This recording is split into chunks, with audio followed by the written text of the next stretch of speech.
Носителка на ценни възрожденски добродетели. Българка, чиято основна цел е запазването на езика, на народностните вековни традиции, предаването на всички ценности на следващите поколения. Евгения Аксимова е родена през 1835 или 1831. Произхожда от будно и многолюдно семейство. Баща е Хаджи Георги Кисимов, бил заможен търговец и абаджия. Евгения има 2 сестри и 2 братя, като най-голямо влияние и оказва брати Пандели, който е общественик и революционер. Родният дом на Евгения Кисимова се е издигал там, където в момента се намира административния съд в старата столица. През 1835 г. бащата на Великотърновката взима участие във Велчовата завера, а фамилията на рода идва от бащата. Заради нравствената му чистота го кръщават с прозвището Кисим, което означава чист, неокалян. Евгения учи в местното българско и гръцко училище. Жаждата й за знания я потиква към самообразование. Тя е една от най-интелигентните и образовани жени в старата столица. Освен майчиния си език, владее още гръцки, турски и френски език. Евгения Кисимова сътрудничи на много от възрожденските списания и вестници. През 1869 дарява 368 книги от личната си библиотека на новооткритото читалище Надежда. Днес библиотекарките с гордост показват дарения от Евгения Кисимова шкаф, както и съхранените 3 дарени книги, броеве на вестници. Това е Македония от 1870 година, 40 брой. За съжаление, в нашото читалище е останал само втора, трета и четвърта страница. Първата я няма, за съжаление. Тук, в едно мъничко каре, ето го къде, е посочено откриването на неделно училище за сиромашки момичета от 15 март, което е нещо уникално за България. За щастие, това е опит от Западна Европа, който се прилага тук и в нашите условия се отличава с това, че откриването на такива училища са много по-общо достъпни и демократични. В този брой на вестник Право виждаме нещо много интересно, защото в старите вестници обикновено събитията от страната са се публикували конспективно, сиреч с много малко информация, докато тук виждаме отзив на неделните училища, които са наистина нещо добро, и в началото на статията е написано: неделните училища в града представляват едно най-приятно и утешително явление. Какво е наследството, което притежава читалището, свързано с Евгения Кисимова? Материалното наследство на Евгения Кисимова, това са 368 книги, които са дарени от нея в нашето читалище. Другите нейни постижения, свързани с читалището, са основно духовни, защото тя е един от най-активните членове на читалището, от гледна точка на това, че съдейства заедно с женската община за извършване на лекционна дейност в читалището, за попълване на библиотечния фонд, за това библиотеката на читалище Надежда да бъде общодостъпна, а да не е затворена само за членове на читалище Надежда.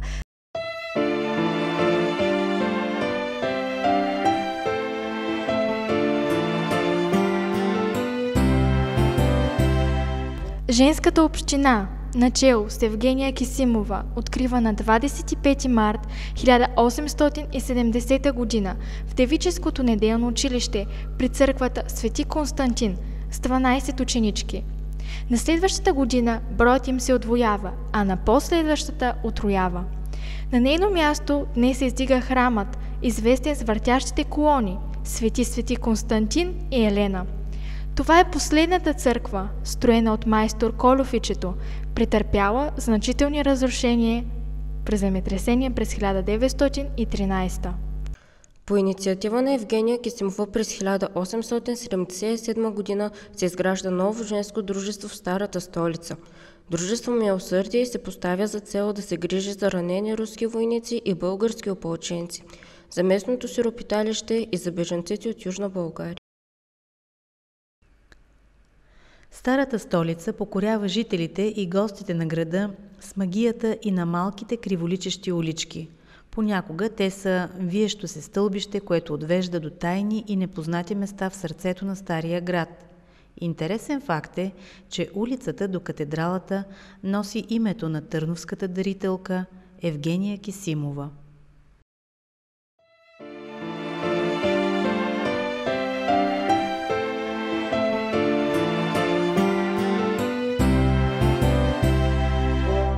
Паметникът на обесените в Велико Търново е най-значимият материален знак, останал днес от Евгения Кисимова.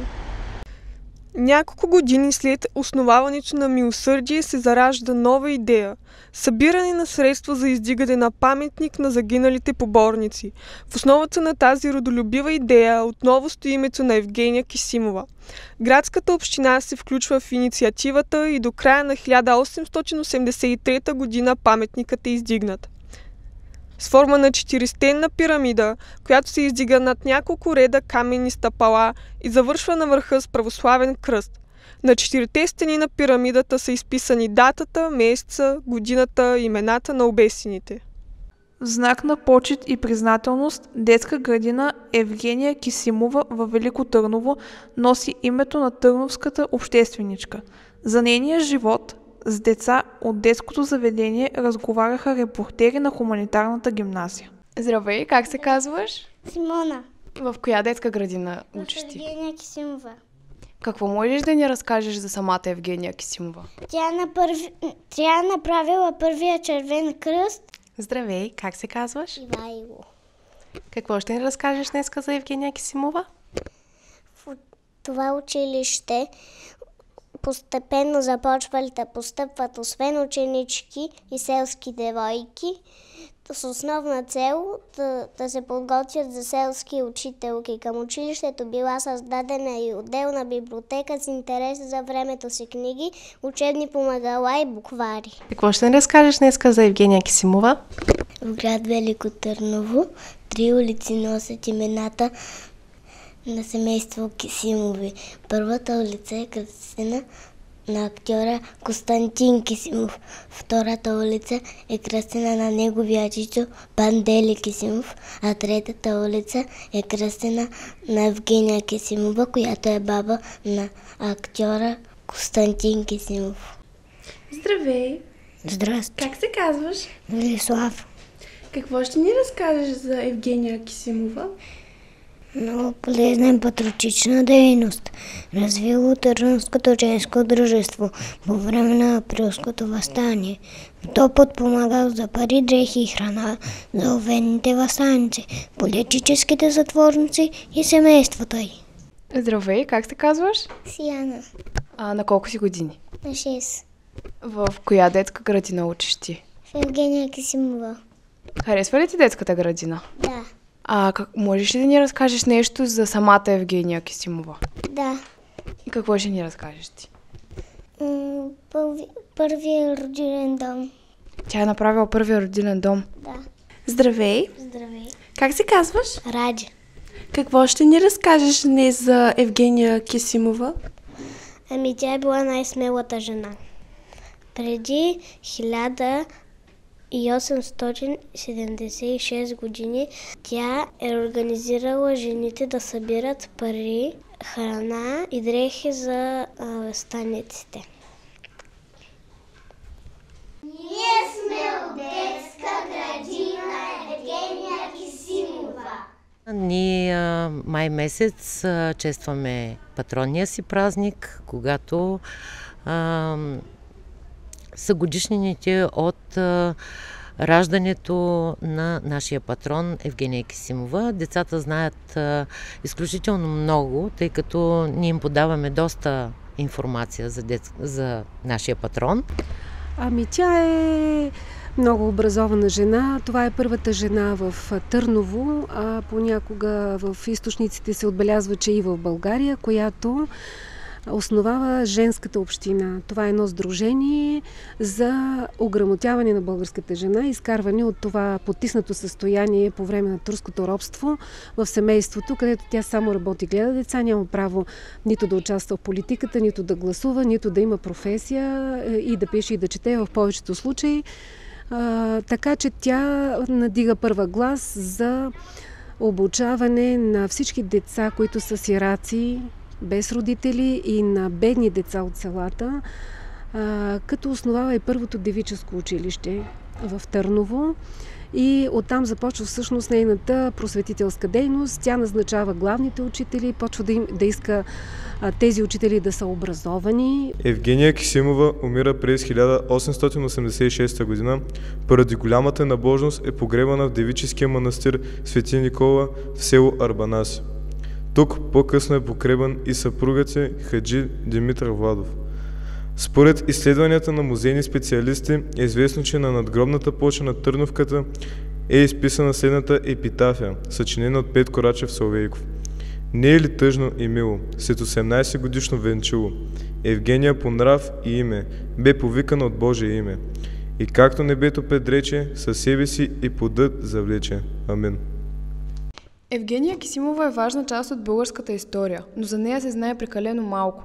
При по-обстойни разкопки и откриване на гроба на изтъкната търновска общественичка, дарителка и основателка на благотворителните организации Женска община и Дружество Милосърдие ще се допринесе за изясняване и популяризиране на образа й в съзнанието на българина.